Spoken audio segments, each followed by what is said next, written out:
Yachting Party by Fox B. Holden. Originally published in Imagination Stories of Science and Fantasy, January 1952. Narrated by Tom Trussel. The girl, Marla, trembled, yet she was not afraid. Ronald had told her at the outset of the cruise that although Christ's friend Logan was young for a space pilot, he was a good one, and had trained in the old fuel-propelled ships that men had first flown space in before the new warp drive had been perfected. But Logan was sweating visibly.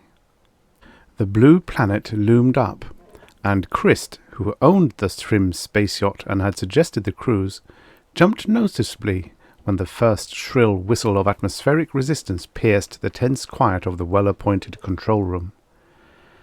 They were half falling, half gliding downward, and despite Logan's attempts to check their descent with the clogged free-drive maneuvering jets, their downward speed seemed to increase each second. "My fault," Ronald muttered so only Marla could hear. "Had we stayed on the warp we charted and not followed my suggestion to go adventuring on free drive in some system none of us have ever heard of, we wouldn't be in this mess." "Not your fault, dear," Marla said to her husband. "Even Logan couldn't have known the free drive would fail and leave us too far from our warp point to make it back, and—" The stricken craft lurched again, and the polished nose began an almost imperceptible upswing. The shrill scream of the rarefied atmosphere began descending the scale like a gigantic siren running down. "Flat on the deck!" Christ yelled. Lush, green forest stretched but scant miles below. The sound of a heavy, rich atmosphere now racing past their gleaming hull dropped to a low, moaning note, and then the sound of it was gone. The nose came up. There was a wrenching jar, and the nerve-shattering cry of tearing, scorched metal. The control room rocked crazily, then was suddenly still, cocked at a nightmare angle, as a shuddering impact brought the wildly slewing craft to a punishing halt. And for the four of them, there was sudden oblivion. "Marla was as lucky as the rest of us," Ronald said. "Just the wind knocked out of her. She's coming around." The girl's silver-flecked eyes were already open, and for a moment there was forgetfulness in them. "We splattered a little," Ronald told her. "You move all right?" She was shaken, but unhurt. He helped her to a standing position on the canted deck, and saw that Christ and Logan were already taking a rapid inventory of the yacht's available tools. "Got to look around outside," Logan was saying, shaking his bruised head a little, "before I can tell you how bad we are. But I think Christ and I can get her back into one piece." "If we can get out," the tall, athletic-looking owner of the pleasure craft said, "we'll need the suits." "Maybe not," Ronald said. There was plenty of atmosphere wailing away. 5 credits get you 20, it's all pure poison," Logan retorted. He was standing at one of the metalloglass ports, surveying the colourful terrain speculatively. They joined him. The ship had hit in an oblong clearing, perhaps 5 miles in length and half that in width. Surrounding the open grassy spot were the depths of an untamed, riotously coloured jungle. "I'll give it a try in a suit," Logan said. "The sooner we patch up and get out of here, the better. No telling what's in that." He gestured toward the clearing's mile-distant edge. Ronald helped him into the bundlesome plasticine spacesuit, then watched tensely with the others as the starboard airlock hissed, and Logan stepped onto the thickly carpeted clearing floor. "He's a cool kid," Ronald said. "For all we know, he's a crackerjack mechanic," Christ interrupted.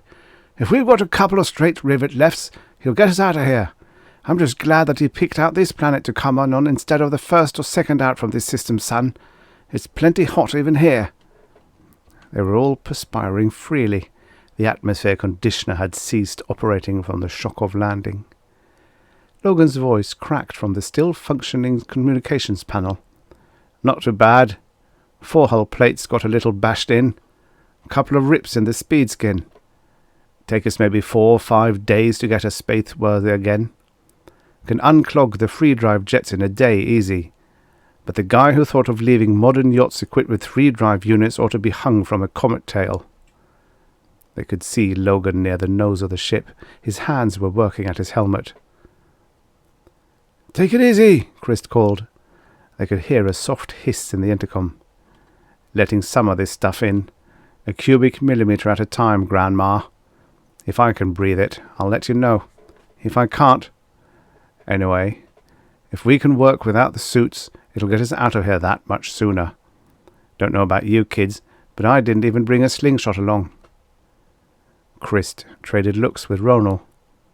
There wasn't so much as a handgun in the whole ship.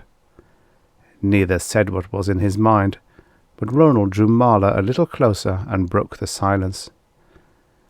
"You'd think they'd equip even pleasure craft with a few of these scientific gadgets you hear about, instead of taking up room with a lot of old-fashioned fuel tanks and jets that nobody needs. With an atmosphere or gravity tester, things like this would be a lot less risky. Got to admire Logan's nerve." "He's got his suit off!" It was true. Logan was walking slowly, experimentally about, eyeing the surrounding terrain to estimate their situation, unhampered by the suit. He moved slowly, but not labouredly. "Let's get some tools out there," Ronald said. "The three of us can." "There's only the emergency kit. Tools enough for two, working simultaneously. You'd better stick with Marla, Ronald, and both of you can keep a weather eye out for anything while we're putting his egg together again." "How about trying to contact some stellar patrol outpost? No good. We're way off our warp. Even if we had the power, it'd take our beam, like our ship if it had enough free drive fuel, about 80,000 years to reach the nearest one. Remember, kid, we had warped some 50,000 light years out before you talked Logan into leaving the warp to fool around in free space for a while. Until we can jet our way back to warp point, we can forget about communication." Ronald understood too clearly what Christ was talking about. Travel in free space, the ordinary three-dimensional kind, was measured in miles. Warp travel was measured in parsecs. Free speed, with old-fashioned fuel-eating jets, which were supposed to be carried as emergency power units only, was 40,000 miles a second at best. Warp speed, depending on the dimension you used, had a top of better than 1,000 light-years a minute. Leaving a warp to poke around in ordinary three-dimensional space on jets was like leaving your surface car parked on a speedway to hike up a side road on foot. You had to get back to the speedway to get home. And if you broke a leg... Christ was already outside, lugging tool carriers to a spot Logan had selected to begin. Ronald turned to his wife. "Well, we can't keep a weather eye out for bug-eyed monsters in here," he said. "Might as well go brave the great unknowns ourselves. Come on." The heavy grass was wet and soft beneath their feet, and had a distinctive aroma of its own. Ronald thought to himself as they walked that perhaps the red desert-covered fourth planet would have been a better bet after all. At least cooler. "We shouldn't get too far from the ship," Marla said. "We won't. But I just want to look around, want a closer look at the jungle from the edge of the clearing. Always wanted to be able to tell people I'd been exploring on some strange exotic planet somewhere." "It's strange enough, but quiet up to now anyway. Maybe all that's—" They had reached the clearing's edge, and saw the hairy one for the first time. Marla stopped in mid-sentence, and they stood transfixed. The hairy one regarded them evenly with small, narrowly spaced black eyes. He remained as immobile as the two from the ship. "Like a man, but smaller," Marla whispered tautly. "But covered with hair, and on all fours," Ronald said. Marla started to speak again, but he silenced her with a nervous gesture. The ape-like creature cocked its head, as though listening. A light breeze made ripples in the thick hair on his narrow, sloping back, but for long moments he did not stir, nor did Marla or Ronald advance toward him. The hairy one fixed his gaze on Marla, then shifted it to her husband. Then, as though at a signal, he turned abruptly and shambled off into the dense undergrowth at a rapid pace without so much as a backward glance. "Better be on our way back," Ronald said. "If he's displeased with us, he'll have his whole tribe on our necks." To run a mile's distance had never been difficult for either the man or woman before, but on this lush planet, with its heavy, sweet atmosphere and slightly greater gravity than that of their own home sphere, it seemed to both that the distance between them and the ship would never be covered. Ronald glanced over his shoulder twice as they ran, but there were no signs of activity at the jungle's edge. But the heavy foliage would make perfect camouflage for an entire army. Christ dogged the airlock shut. "The best bet," he said, "is to barge right in and let them all see us. If we can let them know, or get them to understand that we're weaponless and harmless, they won't attack." "That would only work if their thinking is based on our system of logic," Logan said. "We don't know that it is. It could easily be suicide to step 1 inch inside that seething tangle." "But you've both missed the big point," Ronald said. "I doubt very much if he, or they, can think at all, as we know thought. He is no more than a beast, a jungle beast, and would behave according to what you have read is the first law of the wild. Exterminate the intruder to protect yourself. And I think if he and his kind did attack, it would be under cover of darkness." "He might have killed us both an hour ago," Marla said then, "but he didn't. He showed no sign of hostility." "She's right on that," Ronald admitted. "He ran." There was silence for a moment, and then Logan spoke again. "We could go on like this for hours and get nowhere, hours that could do a lot better spent. We know nothing of the situation on this planet beyond the hull of our own ship. I think our best protection is completing repairs as quickly as possible and getting out. Ronald and Marla can still keep an eye out. If anything happens, we can always get into the ship before they reach us. We'll all have to remain within the ship at night, of course, and without any weapons, that's all there is to do." In the days of feverish work that followed, the life that they all could feel was teeming within the hot, moist jungle that surrounded them, gave little hint of its presence, save for an occasional beast-like scream and the cries of birds. And the nights were quiet, save for the sound of warm breezes riffling their way through lush foliage. "But I can feel 1,000 eyes upon us for every move we make," Marla said. "It'll be all over in a day or so," Ronald reassured her. "Logan says that we'll be able to blast off without even trying to shift the ship's position. Chances are we won't even set eyes on our hairy friend again, much less any of his tribesmen. Don't worry." But it was the next morning that they saw the hairy one again. "He's trying to get up into that tree with the fruit on it," Marla said. "But the trunk's too big around for him to climb, and the lowest branch is too high for him to reach." "He seems to be alone," Ronald said. "And it doesn't even seem to know we're still here." "I wonder if he really cares," Ronald said, and began walking slowly toward the clearing's edge. "You aren't going to?" "Got a funny feeling. I want a closer look. He could get that fruit if he could stand," Marla completed. The implications of what Ronald suggested came fully upon her for the first time. Quite evidently, she understood now. The all-fours attitude of the hairy one was not just for ease of jungle travel. It was a permanent attitude, because the beast had not yet attained the ability to stand erect. "I've an idea," Ronald said. He quickened his stride. "But you'd better go back with Christ and Logan. It's possible that—" "I will not. And what danger is there? For nearly a week we've been here, and although we've all felt uneasy, this is the first we've seen him since that first day. There hasn't even been a hint of hostility. What more can he be than just a harmless, stupid beast?" The hairy one halted his tree-climbing efforts when he saw them, but made no move to either retreat or advance. As before, he stood immobile and watched. Ronald and Marla approached with the palms of the hands opened and outward, hanging limply at their sides, and as they approached, Ronald swept the jungle edge with his eyes, to peer as deeply into its tangled growth as he could. Nothing moved. Within scant yards of the beast, they stopped. The hairy one was watching Marla. Ronald dropped to old fours, and it was a peculiar, silent melodrama that followed then.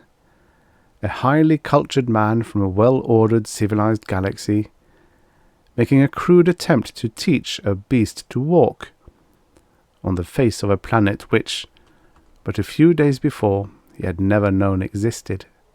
Why? Marla wondered. What fascination had there always been between alien cultures that had always made one attempt to instruct the other in its ways? Certainly Ronald was no scientist, no explorer. Yet, as though he were an appointed ambassador of his own kind, he was attempting the always risky job of finding a common level of understanding with an alien mind. Or perhaps it was just natural curiosity and an overabundance of self-confidence. Ronald had imitated the creature's all-fours shamble until he was beneath the tree limb. "Careful," Marla said. "Don't give him the idea you're trying to steal his fruit, or we will be in trouble." Far out from where the fruit hung, Ronald stood up slowly. Then he raised his arms, opened his hands, touched the limb with his fingers. Then he dropped back to the all-fours position and repeated the standing-up process. Then at length he pointed to the hairy one, to the position under the limb above which the fruit swung, and backed slowly to where Marla stood, fascination in her eyes. The hairy one remained immobile. There seemed no flicker of comprehension in his flat black eyes. Then suddenly, for the quickest flash of an instant, he came almost erect, his arms half upraised. Then he dropped back, as though exhausted and baffled by the effort. "He did it!" Ronald exclaimed. "He can understand!" Ronald went through the weird pantomime again, but although the hairy one stood once again and even accomplished 2 staggering steps forward, he dropped back once more, without having reached the fruit. "We had better go back," Marla said. I don't think you should have, Ronald. No harm done. But before we give up my little experiment—" Ronald reached up, plucked the fruit, and in one fluid motion tossed it to the hairy one. And deftly it was caught, and as quickly thrown forcefully to the ground. "You've angered him, Ronald, you've—" "But he could see I wasn't stealing it." The hairy one did not move. Crouched, he watched them, watched Marla. Suddenly, Ronald was clearing a small area of the thick carpet-like grass. Then, in the soft, rich dirt which he had exposed, he began making swift, simple diagrams. They depicted the ship, surrounded by a forest. Then, pointing first to his crude drawing, then to the hairy one, to themselves, and then to the ship, Ronald waited. But the beast did not move. "Take him along? Back with us?" Marla whispered. "Why not?" Ronald answered. "If our experts could communicate with him, or at least study him, there's no telling—" "Wait." The hairy one had started to stand, step forward, then stopped. "We had better go, Ronald." Marla was frightened now. "You've made him resent us. We should leave him to this world where he belongs, and we should return to ours where we belong." "One more try. Then, if it doesn't work—" Ronald, almost as though caught in a trance, began to take a slow, cautious step toward the immobile beast before him, and stepped back quickly. for the hairy one had in an instant grabbed from the ground a heavy club-like stick. Yet he had not raised it, but merely held it meaningfully, pointed downward. Ronal stood motionless. The hairy one watched Marla, then Ronal. Then he dropped the club, silently picked up the fruit he had thrown to the ground, and turned. Then he vanished once more into the jungle. A day later, for merely a moment before, Logan punched the acceleration warning buzzer for takeoff and switched on the jet detonators. They saw the hairy one for the last time. "Look, Christ, Marla, there he is! And by Beetlejuice if he isn't standing up!" Even at a mile distance they could discern the erect figure of the mute, enigmatic denizen of this strange new planet, immobile, watching, but on 2 feet. And on those forelegs of his were more hands than feet, and what some day might be a thumb to oppose his fingers, Ronal was saying quietly. Marla and Christ knew what was in Ronal's mind, and Marla was glad they were about to blast off. There had been something in the way the beast had watched them, had watched her.